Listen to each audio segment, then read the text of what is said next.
Alright, hey y'all, I have got to show you this view from up here. This is not, I'm guessing, where a lot of people have ever seen Nashville from. So I am at the Music City Center. I came up to a deck that is on the second floor next to the halls. So right over here we've got the Music City Hall of Fame.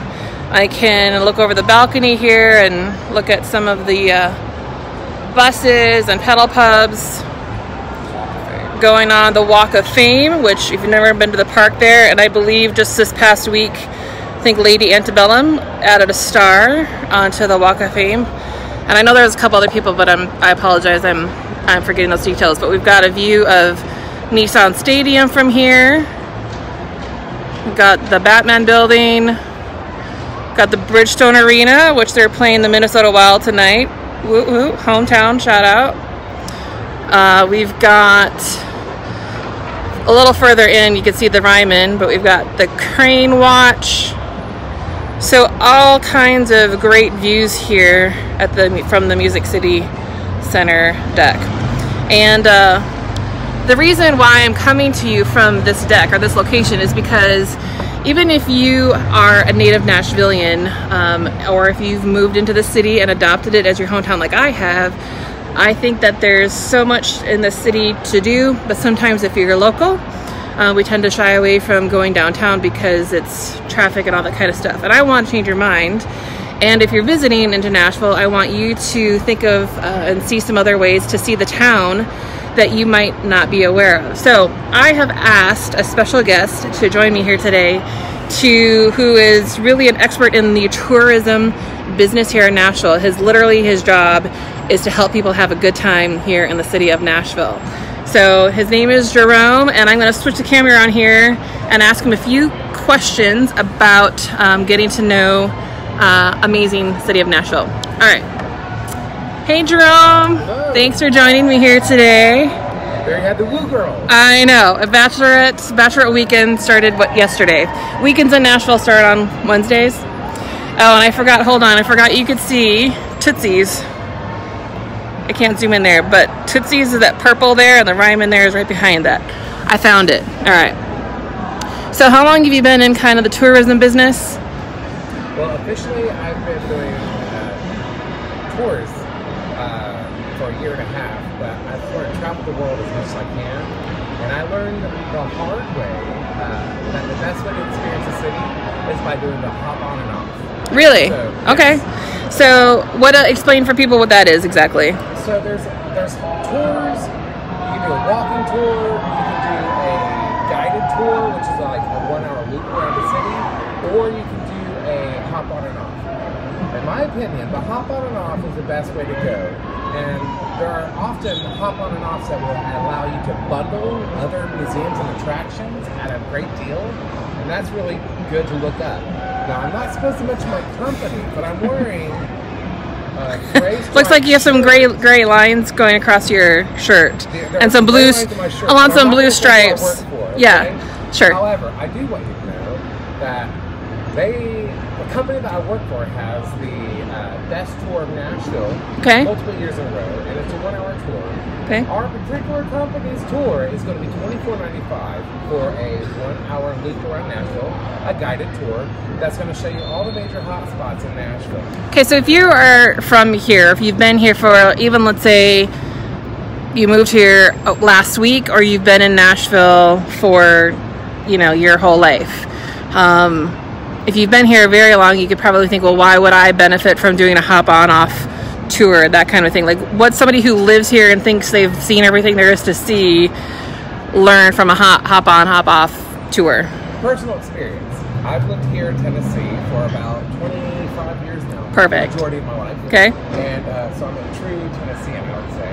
But I took my first tour about 2.5 years ago, and that's when I decided that this is what I want to do. That's cool. And that was really, really a nice experience. And I've enjoyed everything I've experienced so far with my working with fellow tourists. Got it. And yeah, it's been a great way to get around and see the city. My first tour that I took was actually that 1-hour tour I told you about. Okay. $24.95. Okay. And with that tour, I was able to learn so much about Nashville that I had not known before. That is one of the great things. That is cool. I've been here for 20 years plus. Yeah. And I learned things that I did not already know. And they showed me areas that I had not really been to because you don't think about that. That is true.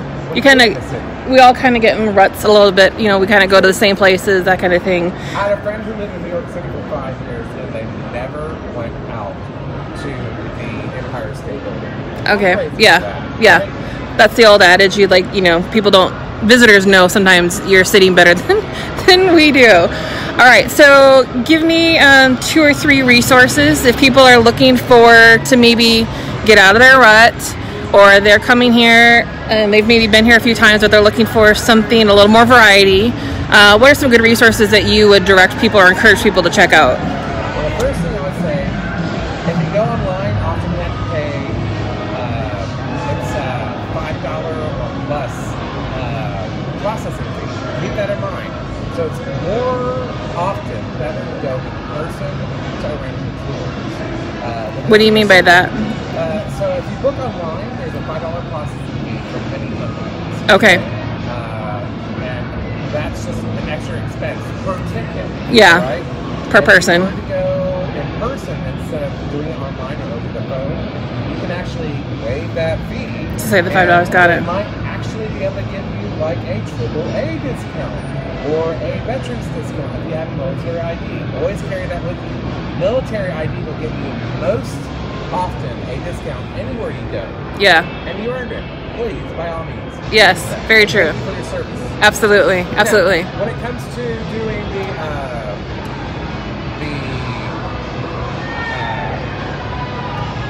like resources or additional places to check out? You have multiple places to go. Obviously online, or you can go and find one of the booths where they actually sell tickets, and at the booth they're actually able to do a lot more for you as far as telling you the availability, giving you personal instruction or details about the tour that you're not going to find online. And when you say booths, what do you mean? Where are those? Where would those be? Look down here, there is a booth at the corner of 5th and Demumbrian. I can't zoom in. It won't let me zoom in. No worries. Well, they're at the corner of 5th and Demumbrian and at the corner of 5th and Broadway. There's a booth there. Oh, this red and white building? Red and white building. Okay, look for those. Okay. Yeah. Those booths are usually people who are there who are experienced and seasoned. Okay, that's good to know. City, and they're able to tell you with your time frame of how long you're in the city for, or whether you're a local, what kind of options you have. I did not know that that's what those things were for. Yes. So that's really cool. How many of those are around the city? Do you know? Right now there are 1, 2, 3 different booths. 3 around the city. Okay. Is there a way, like online somewhere, to find out where they are? Go find out where the booths are. You can look up.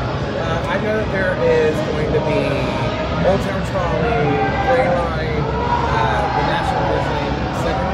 These places will have information. Okay. Okay, perfect. I really hope that you enjoyed that, all those little nuggets about tourism. And Jerome has one other tip, I think. One more thing. If you can, go do the Pedestrian Bridge. It's going to be over there at 3rd, between Demumbrian and Broadway on 3rd Street is the entrance to Pedestrian Bridge from downtown Nashville. You can walk across the Nissan Stadium. That is free at this time. So I don't know if that's going to change. So if you look for, like, on the GPS, like the Johnny Cash Museum, the Florida Georgia Line bar, that's going to really kind of be pretty much right where the entrance or you can access the pedestrian bridge from there and going over. And I would add to that, a lot of people go on Broadway, go to Riverfront and check out, there, but go across the river, go to the other side where the bridge building is over there and look from that side into downtown. And if you can do that even at twilight, evening, again, you see all of the lights reflected on the water. I took some pictures of that a couple weeks ago, and it's just you don't have to do any photo filters or anything. It just does it by itself. So it looks good over the water. Yes. All right, well, thank you very much, Jerome. I appreciate it. Hope you got some great tips out of that, and I'll see you next time.